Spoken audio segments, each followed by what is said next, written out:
ದೇವದೂತರು ಯಾರು? ಅವರು ಎಷ್ಟು ಜನರು ಇರ್ತಾರೆ? ಅವರ ಕೆಲಸವೇನು? ಅವರು ಹೇಗೆ ಇರ್ತಾರೆ? ಅವರು ಯಾವುದಕ್ಕೆ ಉಪಯೋಗಿಸಲ್ಪಡ್ತಾರೆ? ದೇವರು ಯಾಕೆ ಅವರನ್ನು ಸೃಷ್ಟಿಸಿದನು? ಅವರು ತಿನ್ನುವ ಆಹಾರವೇನು? ದೇವದೂತರ ಕುರಿತಾದ ವಿವರವಾಗಿ ಈ ವಿಡಿಯೋದಲ್ಲಿ ನಾವು ತಿಳಿದುಕೊಳ್ಳೋದಕ್ಕಿಂತ ಮುಂಚಿತವಾಗಿ ನಮ್ಮ ಚಾನಲ್ಗೆ ಒಂದು ಸಬ್ಸ್ಕ್ರೈಬ್ ಮಾಡಿ, ಆಲ್ ಅಂತ ಬಟನ್ ಒತ್ತಿ, ಈ ವಿಡಿಯೋಗೆ ಒಂದು ಲೈಕ್ ಮಾಡಿ ಹಾಗೂ ಆದಷ್ಟು ಶೇರ್ ಮಾಡಿ. ದೇವರು ದೇವದೂತರನ್ನ, ಮನುಷ್ಯರನ್ನ ಸೃಷ್ಟಿಸುವ ಮೊದಲು ದೇವದೂತರನ್ನ ಸೃಷ್ಟಿಸಿದನು. ಯಾಕಂದ್ರೆ ದೇವರಿಗಾಗಿ ಕೆಲಸ ಮಾಡೋದಕ್ಕಾಗಿ, ದೇವರ ಸಂದೇಶದ ವಾಹಕರಾಗಿಯೂ, ದೇವರ ಮಾತನ್ನು ನೆರವೇರಿಸೋದಕ್ಕಾಗಿಯೂ ಈ ದೇವದೂತರನ್ನ ದೇವರು ನಿರ್ಮಿಸಿದ್ದಾನೆ.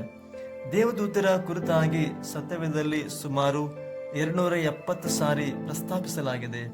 ಈ ದೇವದೂತರನ್ನ ಕಣ್ಣಾರೆ ಕಂಡು ಅವರೊಂದಿಗೆ ಮಾತನಾಡಿದವರು ಸತ್ಯವೇದದಲ್ಲಿದ್ದಾರೆ. ಅಬ್ರಹಾಮನು ದೇವದೂತರನ್ನ ನೋಡಿದನು, ಅವರೊಂದಿಗೆ ಮಾತನಾಡಿದನು.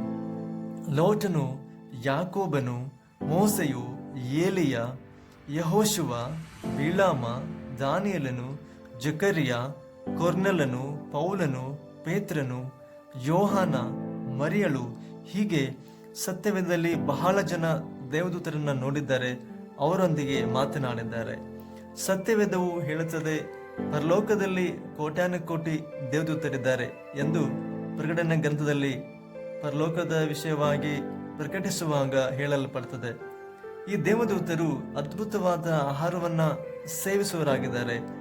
ಅದೇ ಆಹಾರವನ್ನ ದೇವರು ಇಸ್ರಾಯೇಲರಿಗೆ ಅರಣ್ಯದಲ್ಲಿ ನೀಡಿದನು. ದೇವದೂತರ ಆಹಾರವಾದ ಮನ್ನವನ್ನ ಅವರು ಸವಿದರು ಎಂದು ಸತ್ಯವೇದ ಹೇಳ್ತದೆ. ಕೀರ್ತನೆಗಳು 78, 24, 25 ವಾಕ್ಯದಲ್ಲಿ ಸ್ವರ್ಗದ ಧಾನ್ಯವಾದ ಮನ್ನವನ್ನ ಅವರಿಗೋಸ್ಕರ ಸುರಿಸಿ ಉಣ್ಣಲಿಕ್ಕೆ ಕೊಟ್ಟನು. ಅವರಲ್ಲಿ ಪ್ರತಿಯೊಬ್ಬರು ದೇವದೂತರ ಆಹಾರವಾದ ಮನ್ನವನ್ನ ಭುಜಿಸಿದರು. ದೇವದೂತರಿಗೆ ಮನುಷ್ಯರೇ ನ್ಯಾಯ ತೀರ್ಪಿನ ವಿಷಯದಲ್ಲಿ ನ್ಯಾಯ ತೀರಿಸುವರು ಎಂದು ದೇವರ ವಾಕ್ಯದಲ್ಲಿ ನಾವು ನೋಡುತ್ತೇವೆ. ದೇವದೂತರು 2 ರೀತಿಯಲ್ಲಿ ಸೃಷ್ಟಿಸಲ್ಪಟ್ಟಿದ್ದಾರೆ. ಕೆಲವು ದೇವದೂತರು ದೇವರ ಸನ್ನಿಧಿಕೊಂಡು ದೇವರ ಸೇವೆಯನ್ನ ಅಥವಾ ಕೆಲಸವನ್ನ ಮಾಡುತ್ತಾ ಇದ್ದರು. ಇನ್ನು ಕೆಲವು ದೇವದೂತರು ದೇವರಿಗೆ ವಿರುದ್ಧವಾದ ಕೆಲಸ ಮಾಡೋದ್ರಿಂದ ಪರಲೋಕದಿಂದ ದೊಬ್ಬಲ್ಪಟ್ಟ ದೇವದೂತರು. ಆತನೇ ಲೂಸಿಫರ್ ಮತ್ತು ಆತನ ಸೈನ್ಯದವರು ಭೂಮಿ ಮೇಲೆ ಬೀಳಲ್ಪಟ್ಟರು. ಅವರನ್ನ ಸೈತಾನ್ ಅಥವಾ ವಿರೋಧಿ, ಅಪವಾದಿ ಎಂದು ಕರೆಯಲ್ಪಡುವಂತ ದೇವದೂತರು. ಇನ್ನು ಕೆಲವು ದೇವದೂತರಿದ್ದಾರೆ, ಅವರೇ ಕೆರೂಬಿಯರು ಮತ್ತು ಸೆರಾಫಿಯರು.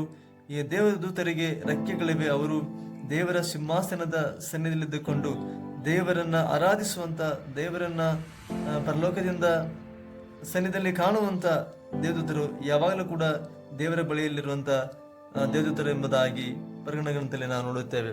ಅಷ್ಟೇ ಅಲ್ಲ, ದೇವರು ಈ ಕೆರೂಬಿಯರನ್ನ, ಶೆರಾಫಿಯರನ್ನ ಕೆಲವು ಸಂದರ್ಭಗಳಲ್ಲಿ ಕಾವಲುಗಾರರಾಗಿಸಲು ಈ ದೇವದೂತರನ್ನ ದೇವರು ಉಪಯೋಗಿಸಲ್ಪಡ್ತಾನೆ.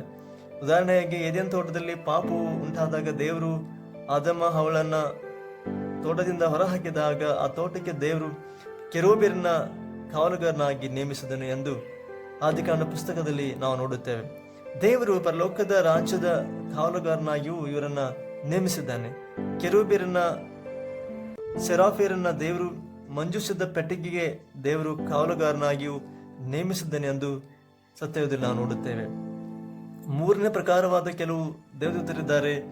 ಮೈಯೆಲ್ಲ ಕಣ್ಣುಗಳಿರ್ತವೆ, ಅವುಗಳು ಎತ್ತಿನ ರೂಪದಲ್ಲಿರ್ತವೆ ಮತ್ತು ಪಕ್ಷಿಗಳ ರೂಪದಲ್ಲಿರ್ತವೆ. ಈ ದೇವದೂತರಿಗೂ ರೆಕ್ಕೆಗಳು ಇರ್ತವೆ. ಇವುಗಳು ದೇವರ ಸನ್ನಿಧಿಯಲ್ಲಿರ್ತವೆ. ಸತ್ಯವೇದದಲ್ಲಿ ನಾವು ನೋಡುತ್ತೇವೆ. ಮತ್ತೊಂದು ತರವಾದ ದೇವದೂತರಿದ್ದಾರೆ. ಇವುಗಳಿಗೆ 4 ತಲೆಗಳಿರ್ತವೆ. ಅವುಗಳ 4 ಕಡೆಯಿಂದಲೂ ನೋಡುವ ಶಕ್ತಿಯನ್ನ ಹೊಂದಿರುತ್ತವೆ ಎಂದು ಸತ್ಯವೇದ ಪ್ರಕಟಣೆ ಗ್ರಂಥದಲ್ಲಿ ಬರೆದಿದೆ. ಡೆಮಿನೋಸ್ ಎಂಬ ದೇವದೂತನಿದ್ದಾನೆ. ಆತನು ದೇವರ ಕೆಲಸವನ್ನ ಅಧಿಕಾರವಿದ್ದವನಂತೆ ಮಾಡುವ ದೇವದೂತನಾಗಿ ಕಾಣಿಸಿಕೊಳ್ಳುತ್ತಾನೆ.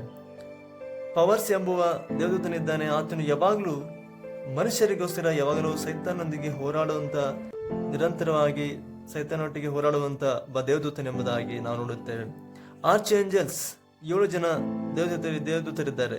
ಇವರನ್ನ ಸತ್ಯವೇದದಲ್ಲಿ ನಾವು ನೋಡಬಹುದು. ಇದರಲ್ಲಿ ಮುಖ್ಯವಾಗಿರುವ ದೇವದೂತ ಗಬ್ರಿಯೇಲನು. ದೇವರು ತಿಳಿಸುವಂತ ಸಂದೇಶವನ್ನ ಮನುಷ್ಯರಿಗೆ ತಲುಪಿಸುವ ಕೆಲಸ ಮಾಡುವ ದೇವದೂತ ಈ ಗಬ್ರಿಯೇಲನು. ದಾನಿಯೇಲನೊಂದಿಗೆ, ಮರಿಯಳೊಂದಿಗೆ, ಜಕರ್ನೊಂದಿಗೆ ಕಾಣಿಸಿಕೊಂಡ ಮಾತನಾಡಿದ್ದ ದೇವದೂತನು ಈ ಗಬ್ರಿಯೇಲನು. ಮಿಕಾಯೇಲ್ ದೇವದೂತ ದೇವರ ಪರವಾಗಿದ್ದುಕೊಂಡು ಹೋರಾಡುವ ದೂತನು, ಯುದ್ಧದ ನೈಪುಣ್ಯ ಹೊಂದಿದ ದೇವದೂತನು, ಕೆಲವೇ ಕ್ಷಣಗಳಲ್ಲಿ 150,000 ಜನರನ್ನ ಹತ ಮಾಡುವ ಶಕ್ತಿಯನ್ನು ಹೊಂದಿದ ದೇವದೂತನೆಂದು ಸತ್ಯವೇದವು ಹೇಳ್ತಾ ಇದೆ. ಈ ಎಲ್ಲ ದೇವದೂತರು ದೇವರ ಚಿತ್ತವನ್ನು ನೆರವೇರಿಸುವ ದೇವರ ಬಳಿ ಇರುವಂತ ದೇವದೂತರಾಗಿದ್ದಾರೆ. ರೆಬೆಲ್ ಎಂಬುವ ದೇವದೂತನಿದ್ದಾನೆ. ಆತನು ಮನುಷ್ಯರ ಸುತ್ತಲಿರುವ ದೇವದೂತನು, ಮನುಷ್ಯರು ಮಾಡುವ ಕ್ರಿಯೆಗಳನ್ನ ಲೆಕ್ಕ ಮಾಡುವ ದೇವದೂತನಾಗಿದ್ದಾನೆ. ಇನ್ನು ಕೆಲವು ದೇವದೂತರು ಅಸಾಧಾರಣ ಕೆಲಸ ಮಾಡುವ ದೂತರಿದ್ದಾರೆ. ಅವರು ಮನುಷ್ಯರನ್ನ ದೇವರ ಸನ್ನಿಧಿಗೆ ಸೇರಿಸುವಂತಹ, ಮನುಷ್ಯರ ವಿಜ್ಞಾಪನೆಯನ್ನು ದೇವರಿಗೆ ಮುಟ್ಟಿಸುವಂತ ಕೆಲಸವನ್ನು ಮಾಡುವರಾಗಿದ್ದಾರೆ. ದೇವದೂತರು ಹೀಗೆ ದೇವರ ಸನ್ನಿಧಿಯಲ್ಲಿ ತಮ್ಮ ಕೆಲಸಗಳನ್ನ ದೇವರ ಆಜ್ಞಾಪಿಸಿದ ಪ್ರಕಾರವಾಗಿ ಅವರು ಮಾಡುವರಾಗಿದ್ದಾರೆ ಈ ದೇವದೂತರು. ನಾವು ದೇವದೂತರನ್ನ ನೋಡಬೇಕಾದ್ರೆ ಯೇಸು ಕ್ರಿಸ್ತನು ಕೋಟ್ಯಾನುಕೋಟಿ ದೇವದೂತರೊಂದಿಗೆ ಸೇರಿ ಭೂಮಿ ಮೇಲೆ ತೀರ್ಪಿಗಾಗಿ ಬರುವಾಗ ಅಥವಾ ಜಡ್ಜ್ಮೆಂಟ್ಗಾಗಿ ಆಗಮಿಸುವಾಗ ನಾವು ದೂತರು ನೋಡಬಹುದು. ಆದರೆ ಈ ದೇವದೂತರನ್ನ ಆರಾಧಿಸುವುದಾಗಲಿ ಪೂಜಿಸುವುದಾಗಲಿ ನಾವು ಈ ಲೋಕದಲ್ಲಿ ಮಾಡುವ ಹಾಗಿಲ್ಲ.